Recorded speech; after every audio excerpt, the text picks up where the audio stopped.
మిత్రులందరికీ నమస్కారం. ఈరోజు ఎడ్యుకేషన్ న్యూస్కి అందరికీ స్వాగతం. ఫ్రెండ్స్, ఈ ఆర్టికల్ వచ్చేసరికి మనకి ఈనాడు న్యూస్ పేపర్లో మెయిన్ ఎడిషన్లో రావడం జరిగింది. ఉపాధ్యాయ నియామకాల్లో ఎప్పుడు ఆలస్యం చేయను, మొదటి సంతకం మెగా డిఎస్సి దస్తంపైనే పెడతానని చెప్పి మాట ఇచ్చి నిలబెట్టుకున్నానంటూ కూడా ఒక పాయింట్లో మెన్షన్ చేశారు. మీరు ఇక్కడ క్లారిటీగా చెక్ చేయొచ్చు. నేను ముఖ్యమంత్రిగా 14 డిఎస్సీలు నిర్వహించాను. గతంలో టీచర్ పోస్టుల బదిలీలకు సంబంధించి రాజకీయ నేతల చుట్టూ తిరగవలసి వచ్చేది. దీన్ని తొలగించి కౌన్సిలింగ్ విధానాన్ని తీసుకువచ్చానంటూ ఇక్కడ సీఎం చంద్రబాబు నాయుడు గారు మాట్లాడుతున్న అంశాలకు సంబంధించి మెయిన్గా హైలైట్ చేస్తూ ఉన్నారు. మనకి నెక్స్ట్ అప్డేట్ వచ్చేసరికి ఈ నెలలోనే టీచర్ల నియామకాలు లోకేష్ అంటూ మనకి ఇన్ఫర్మేషన్లో రావడం జరిగింది. విజయవాడలో జరిగిన గురు పూజోత్సవంలో ఆయన మాట్లాడుతూ ఈ నెలాఖరులోని ఉపాధ్యాయ నియామకాలు పూర్తి చేస్తామని విద్యాశాఖ మంత్రి గారి మాటల్లో మీరు క్లారిటీ ఇక్కడ చెక్ చేయొచ్చు. మనకి నెక్స్ట్ అప్డేట్ వచ్చేసరికి ఎవరైతే పెళ్ళైన మహిళలు ఉన్నారో, పెళ్ళైన తర్వాత క్యాస్ట్ సర్టిఫికేట్లోకి హస్బెండ్ నేమ్ అనేది యాడ్ అవుతుంది. పెళ్ళి అవ్వకముందు తండ్రి పేరుతో క్యాస్ట్ సర్టిఫికేట్ అనేది రావడం జరుగుతుంది. చాలామందికి డిఈఓ ఆఫీసుల నుంచి వ్యక్తిగతంగా కాల్స్ అయితే రావడం జరుగుతున్నాయి.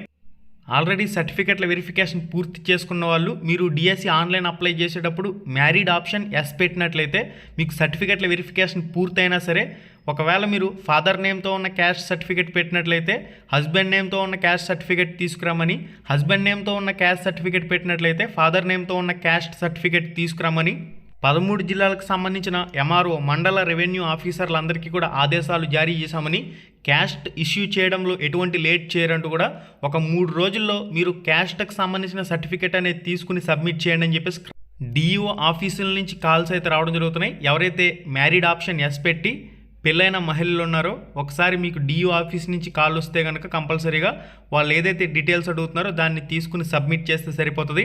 ఎవరికైతే కాల్ వచ్చిందో వాళ్ళు మాత్రమే రెస్పాండ్ అవ్వండి. మిగిలిన ఎవరు కూడా భయపడవలసిన పని అయితే లేదు.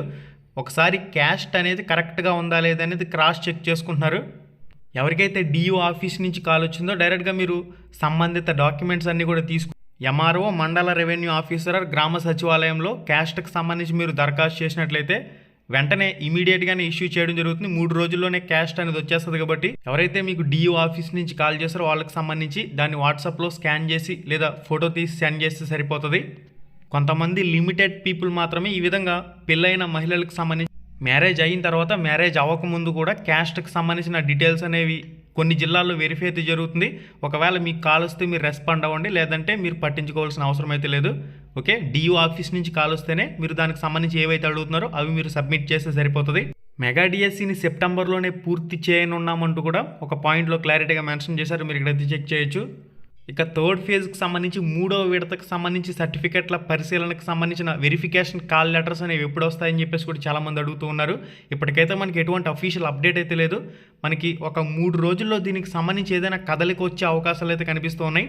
అంటే మనకి ఇక్కడ థర్డ్ ఫేజ్కి సంబంధించిన సర్టిఫికెట్ల వెరిఫికేషన్కి సంబంధించి సోమవారం దాకా కాల్ లెటర్స్ అనేవి వస్తాయా లేదనేది కూడా ఇంకా మనకి ఎటువంటి క్లారిటీ అనేది లేదు.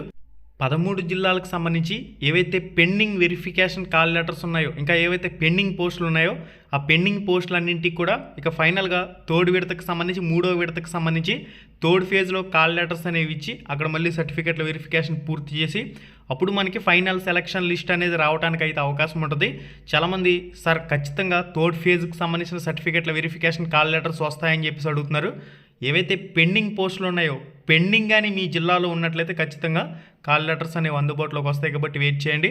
ఎవరైతే మీ పైన ర్యాంక్ వాళ్ళకి సంబంధించి కాల్ లెటర్ వచ్చి నెక్స్ట్ మీరు బార్డర్స్లో ఉండి ఎదురు చూస్తున్న వాళ్ళైతే థర్డ్ విడతకు సంబంధించి ఏదైనా కాల్ లెటర్లు వచ్చినట్లయితే అప్పుడు మనకి మిగిలిన పోస్టులకు సంబంధించిన వెరిఫికేషన్ అయితే జరిగే అవకాశం అయితే ఉంటుంది. ఇక మనకి అఫీషియల్ వెబ్సైట్లో ఇప్పటివరకు అయితే ఎటువంటి కొత్త అప్డేట్ అనేది లేదు. డిఎస్సి నియామకాలు 16,347 పోస్టులకు సంబంధించి నెలాఖరు నాటికైతే పూర్తి చేస్తామని చెప్పేసి విద్యాశాఖ మంత్రి నుంచి కూడా స్టేట్మెంట్ అయితే వచ్చింది. కాబట్టి నెక్స్ట్ థర్డ్ విడతకు సంబంధించి ఈ సర్టిఫికేట్ల వెరిఫికేషన్ పూర్తయిందంటే నెక్స్ట్ మనకి ఫైనల్ సెలక్షన్ లిస్ట్ రావడం జరుగుతుంది. ఫైనల్ సెలక్షన్ లిస్ట్లో మొత్తంగా ఎవరెవరు సెలెక్ట్ అయ్యారు, ఏంది, ఏ రిజర్వేషన్లో ఎంతవరకు కట్ ఆఫ్ అయింది, ఇవన్నీ కూడా క్లారిటీగా అభ్యర్థులు రీచెక్ చేసుకోవడానికి అయితే అవకాశం ఉంటుంది. ఇక చాలామంది సార్ రిజెక్షన్కి సంబంధించి ఒక లిస్ట్ అయితే వచ్చింది కదా, ఆ రిజెక్షన్కి సంబంధించిన వచ్చిన లిస్ట్లో టీజీటీకి సంబంధించి అసలు ఇంగ్లీష్ ప్రొఫిషియన్సీ టెస్ట్ క్వాలిఫై కాలేని వివరాలు ఎందుకు వచ్చాయని చెప్పేసి అడుగుతూ ఉన్నారు. వాళ్ళకి స్కూల్ అసిస్టెంట్లో కాల్ లెటర్ వచ్చి ఉంటుంది. అభ్యర్థులందరూ కూడా గమనించాలి. ఒకే అభ్యర్థి 4 రకాల పోస్టులకు సంబంధించి రాస్తారా, 4 రకాల పోస్టులకు సంబంధించి రాసినప్పుడు స్కూల్ అసిస్టెంట్లో ఎక్కువ మార్కులు ఉన్నట్లయితే వాళ్ళకి స్కూల్ అసిస్టెంట్లో కాల్ లెటర్ వచ్చి ఉంటుంది.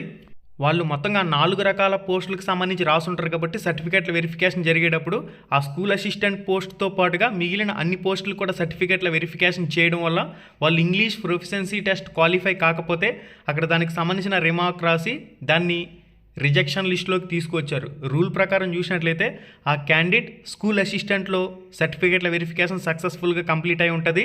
ఆ మిగిలిన పోస్టులకు సంబంధించి అతడు క్వాలిఫై కాకపోతే మెరిట్ లిస్టులో కూడా రారు.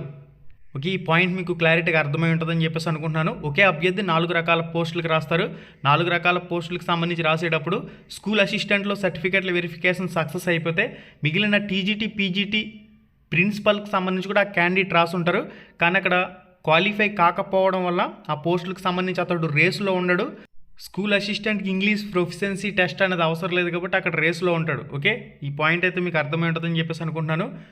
ఇది గైస్ ఇప్పటివరకు ఉన్న సమాచారం. మళ్ళీ వీడియోలో మళ్ళీ కలుసుకుందాం. శుభం, ధన్యవాదాలు.